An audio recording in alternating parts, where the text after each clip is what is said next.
ह्या 2 दिवसात एक सोशल मीडियावरती व्हिडिओ खूप जास्त व्हायरल होतो. एकाच घरातील मायबाप आणि मुलगा ह्या तिघांची वर्ण पडून मृत्यू. आणि मुलाच्या बाबतीत खूप उलटसुलट बोललं जातंय. खरं म्हणजे तो मुलगा का मेला, त्यानं उडी का मारायचा प्रयत्न केला, हे सगळं कुणालाच अजून खरं माहीत नाही. सगळे म्हणतात आयफोनसाठी. तर त्याच्या घरच्यांनी आता समोर येऊन ते व्हिडिओ बघून साफ नकार दिला की मुलगा आयफोनसाठी कधीच असं बोलला नव्हता. त्या दोघांच्या आई वडिलांच्या मतभेदामुळं मुलगा खूप जास्त डिप्रेशनमध्ये होता. ते दोघं एकत्र राहत नव्हते. वडील वारंवार बाहेर असायचे आणि तो आपल्या आईवरती खूप जास्त प्रेम करायचा. आईला त्रास झाला की ह्याला त्रास व्हायचा आणि त्याला शाळेत चांगले टक्केवारी होती, 92% मार्क्स होते. त्यामुळं अशा मुलांच्या बाबतीत उलटसुलट आता बोललं जातं. तो मुलगा डिप्रेशनमध्ये का गेला, आई वडिलांची चूक नाही असं सगळ्यांनी म्हटलं, पण अजूनही खरं काय होतं ते तिघांनाच माहिती. नेमकं कारण अजून कुणालाच माहित नाही. सगळ्यांनी त्या मुलग्याला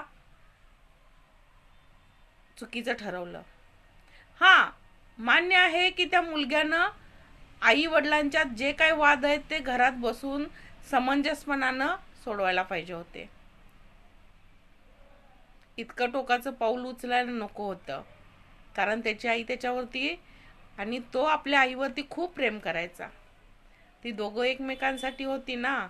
मग तू शाळा शिकून काहीतरी करून आईचं तर कल्याण करूच शकला असतास. आता जीव तिघांचा पण गेला. जीव गेल्यानंतर वडिलांच्याकडचे त्याच्या वडिलाला बरोबर म्हणतात आणि आईला चूक म्हणतात. बघा हा गंमत. आणि आईकडचे त्या दोघांना बरोबर म्हणतात, वडिलांना चुकीचं ठरवतात. त्या दोघांचं पण लव्ह मॅरेज झालेलं. लव्ह मॅरेज झाल्यानंतर ते कधी गावाकडे गेलेच नाहीत. ते नेहमी आपल्या सासरवाडीत राहिले आणि त्यानंतर दुसरं म्हणजे घर भाड्यानं घेऊन तिथं राहिले. आणि ते कष्ट पण खूप करायचे. ते जे वडील होते ते कष्ट खूप करायचे आणि त्यांना अजून एक मुलगा होता. तो मुलगा आजारपणामुळं त्यांनी गमावला. तो मुलगा 2-3 वर्षापूर्वीच गेला आणि त्याच्या जाण्यानं वडील खूप जास्त हर्ट झाले. ते खूप कमी वेळ घरी राहायला लागले, जास्त वेळ बाहेर राहून काम करायला लागले. पण काम करून आपल्या मुलासाठी बायकोसाठीच काम करत होते ना. ते बाहेर राहत होते म्हणजे काम करून मुलासाठी बायकोसाठी आपलं कर्तव्य निभवत होते. तरी पण हे असं तिघांचा पण अंत व्हायला नको होता. काय माहिती मुलाच्या मनात काय डिप्रेशन आलं, मुलाला काय वाटत होतं की वडिलांनी आपल्या काय करायला हवं होतं. आईला खुश ठेवायला हवं होतं, ठीक आहे, पण प्रत्येक नाण्याला 2 बाजू असतात.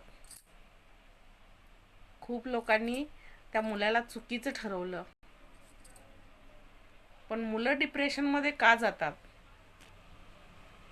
आई वडिलांना पण याचं काहीतरी भान हवं. आजकाल प्रत्येक घरात आपण बघतो आई वडील दोघांच्या वरती शिंतोडे उडवतात. मुलांच्या समोर एकमेकाला कसंही बोलायचं, एकमेकाची लायकी काढायची. ते मुलांना खटकत असतं. मुलं त्या म्हणजे त्यांच्या मनावरती परिणाम होत असतो. पण याचं त्या दोघांना पण काही नसतं. मग अशी काय काय मुलं सहन करू शकत नाहीत, हलक्या डोक्याची असतात ती. हा मुलगा खूप हुशार होता, पण त्यानं हे असं पाऊल उचललं.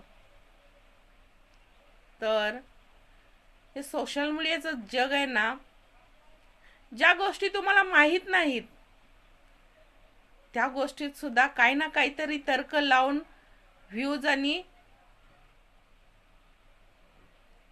काय म्हणतात ते व्ह्यूज आणि लाईक कमवण्यासाठी काहीतरी करणार, उलटसुलट तर्क लावणार. सुरुवातीची कहाणी अशी होती की तिघ जण त्या डोंगरावरती गेलेली. त्या मुलाला सगळे समजवत होते.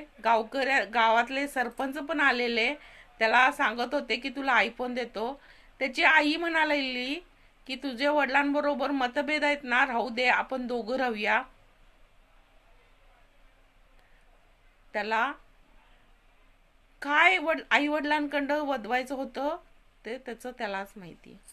आणि तो तिथं खूप वेळ म्हणजे असं उभारल्यामुळं एकदम त्याचे वडील त्याला वाचवायला धावतात. आता किती वेळ थांबणार ना असं सगळे, म्हणून ते वाचवायला धावतात आणि त्याचा दोघांचा पण तोल जातो. दोघांचा तोल गेल्यानंतर ही आई, तिला खूप जास्त हे होतं.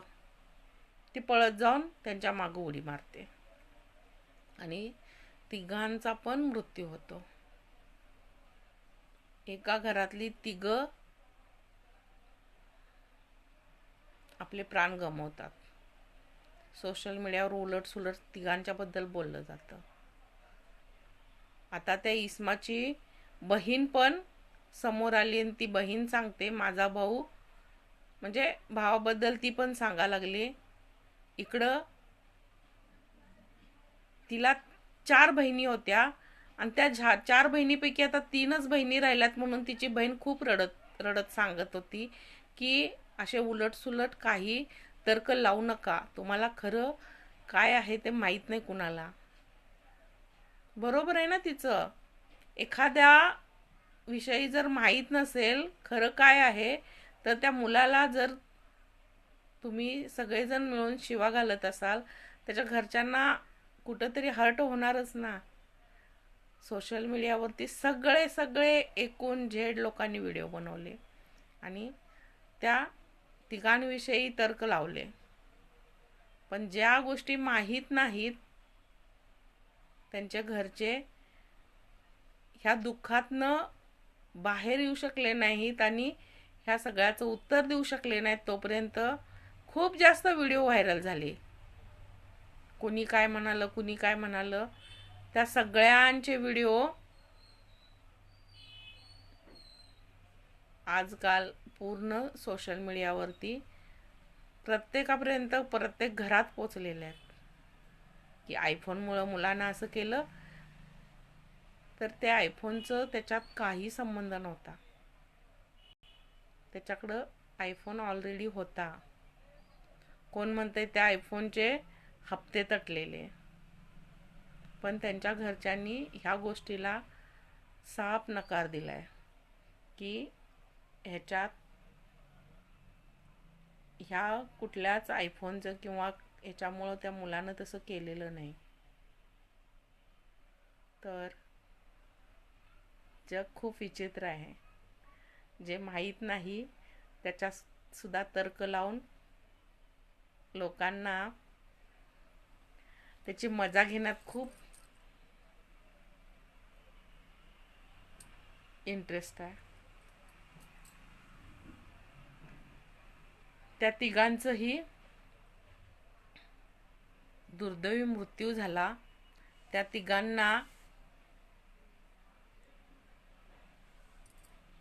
तिघांच्या आत्म्यास शांती लाभो हीच एक प्रार्थना. आणि कुठल्याही मुलानं असं म्हणजे आई वडिलांच्या भांडणामुळं किंवा घरच्या कुठल्या तक्रारीमुळं असं कोणतं पाऊल उचलू नये, हीच एक अपेक्षा आहे.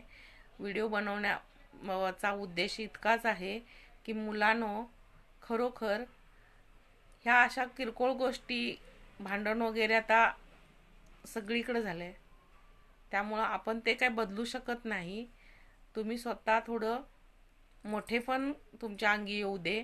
मोठेपण दाखवा आणि आईवडिलांचे जे काय वाद आहेत त्याच्यावरती खूप जास्त विचार करून डिप्रेशनमध्ये जाण्याची गरज नाही. तुमचं भविष्य तुम्ही बघा, तुमच्या वाटा तुम्हाला सोनेरी दुनिया बोलवत आहे, तिकडं लक्ष द्या. आणि जर तुमच्या घरातले आई वडील भांडत असतील तर प्लीज दुर्लक्ष करा. तर हा व्हिडिओ तुम्हाला कसा वाटला कमेंटमध्ये नक्की सांगा. आवडला असल्यास लाईक आणि कमेंट करायला आणि शेअर करायला विसरू नका. फेसबुकला बघत असाल तर फॉलो करा आणि यूट्यूबला बघत असाल तर सबस्क्राईब करायला विसरू नका.